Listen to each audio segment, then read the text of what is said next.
So ever since the Renault Duster first came to South Africa all the way back in 2013, it has almost always been a firm favorite in the off-road lifestyle segment. And this week, I'm about to find out why for myself. Behind me is the second generation Renault Duster. Let's go take a look. Come on.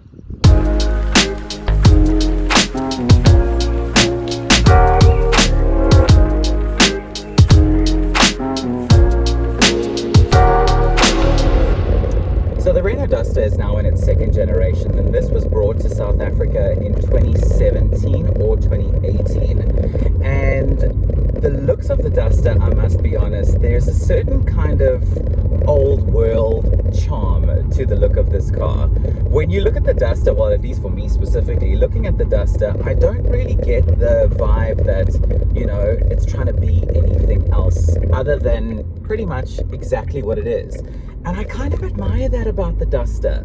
It's got this old world charm to it. It's got this kind of like, yeah, this is me and I know what I am. Like that kind of vibe.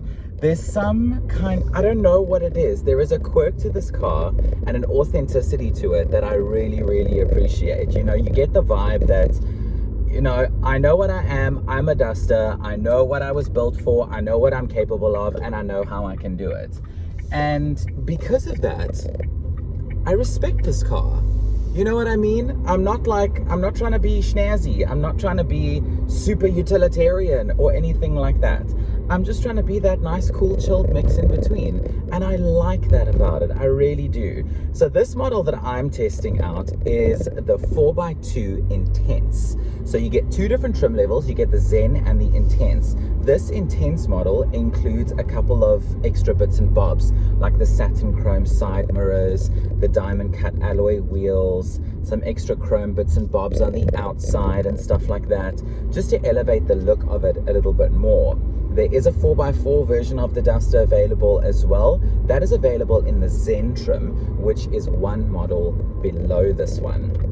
And in terms of its looks, I don't think it's a bad looking car. I definitely think it's an interesting looking car. There are definitely some mixed reviews with regards to this car's appearance that I've seen on social media so far, because from Instagram to TikTok and Facebook and everything in between, different people have said different things about what the second generation Duster looks like.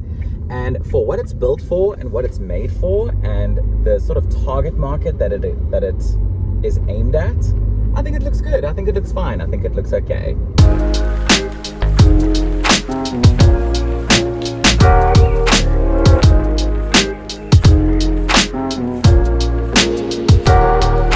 So in terms of what powers the Duster, it is a 1.5 DCI, which is basically just a whole bunch of fancy acronyms for a turbo diesel.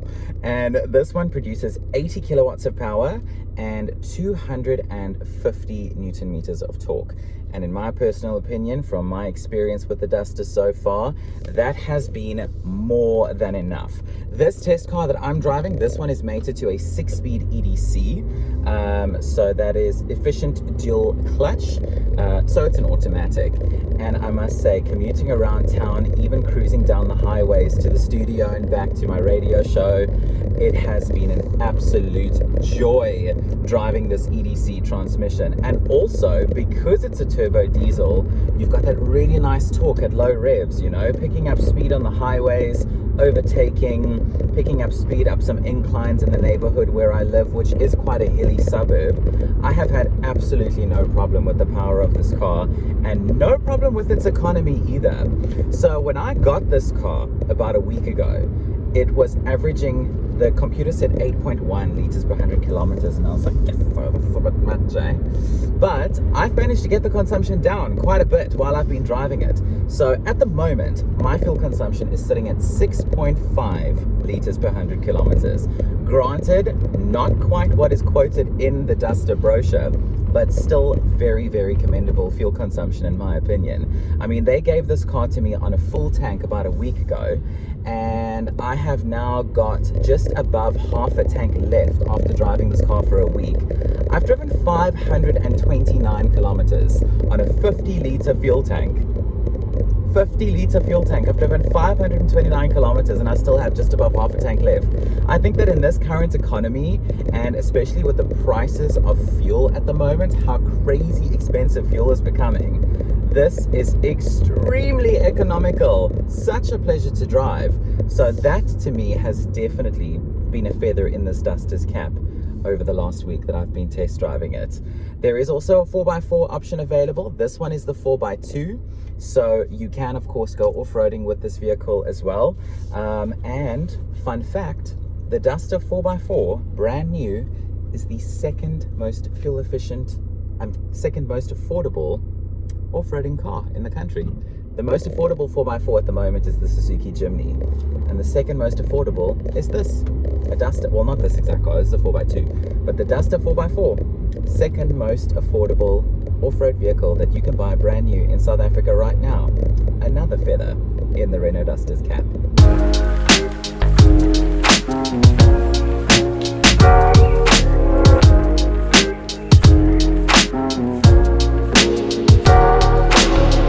So as I was mentioning a little bit earlier in the video, this model that I am testing out at the moment, this is the Intense 4x2. So you get two different trim levels in the Duster range. You get the Zen and you get the Intense. And the Intense is the higher trim level.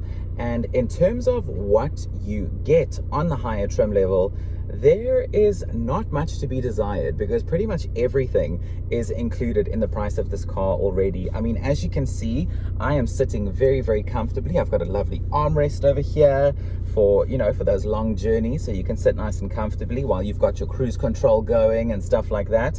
This wonderful touchscreen infotainment system has been an absolute pleasure to use over the last week, especially with its wireless smartphone integration, which also, fun fact, works very, very well. I know that with a lot of wireless smartphone integration systems in some cars today, they can be quite iffy, okay, where they cut out and stuff like that. I haven't experienced that with this car.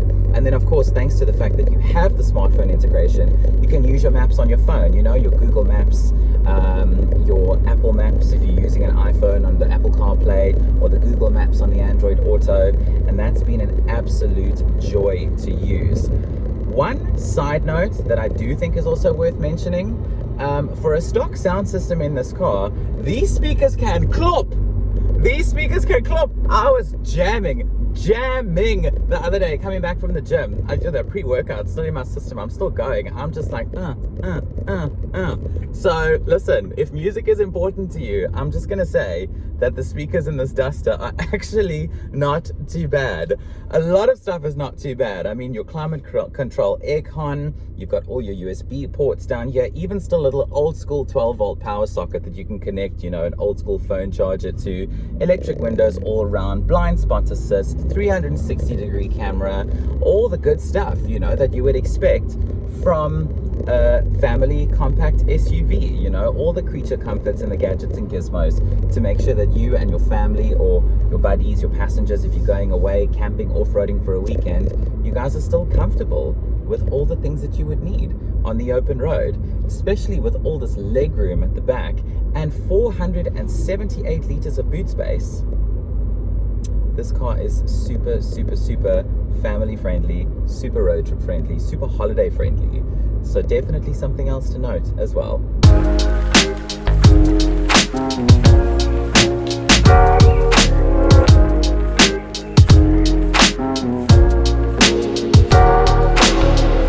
So with all that awesome spec and all these great things that you get standard, especially on this Intense model that I've been driving, there are some small things about this car that do frustrate me a tiny bit. I'm just going to be honest and say it. One of the things that annoy me a little bit is that I do feel that there is a bit of a lack of interior storage space. So like the center console here is very shallow. There's one little cup holder here. Yeah, you've got some more cup holders over here as well. But now I have to like do this and whatever when I want to get my stuff out and things like that. My water bottle that I take with me to gym, it doesn't fit properly in here because the armrest is in the way, stuff like that. The eco mode on the engine that I have been driving with to maximize the fuel consumption, it doesn't stay on. So when I get out of the car and I switch it off, and then I get back in the car later, start the car up again, I have to reactivate the eco mode every single time, which I do think is a little bit silly. Like, why can't I just leave it on? You know what I mean? And another small thing, a little small gripe that I have with this car is the onboard computer. So I like to watch my average fuel consumption while I drive, right?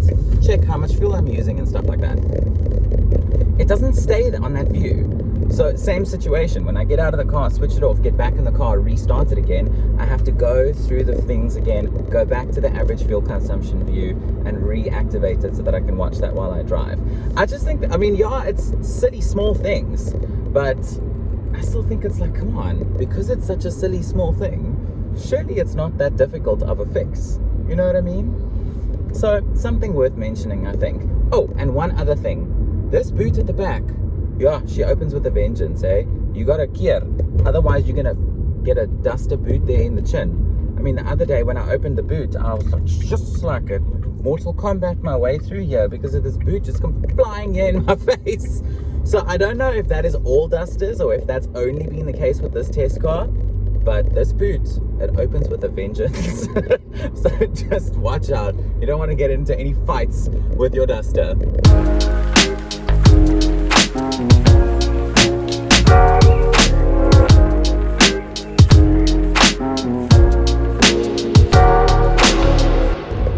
So, in terms of how much is a new Renault Duster going to cost you?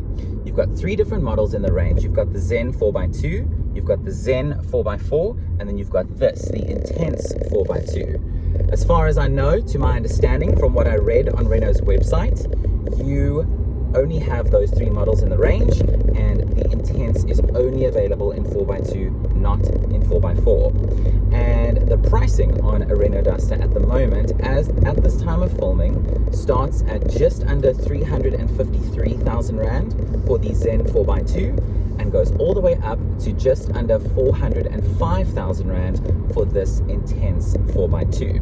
That will then also include a 5-year 150,000 kilometer warranty, as well as a 3-year 45,000 kilometer service plan. Look, I will be honest, I do think that the service plan on a car like this that is, you know, geared towards adventure, lifestyle, doing fun stuff, going cool places, things like that, I do think that with that in mind, the service plan on this vehicle should have been longer.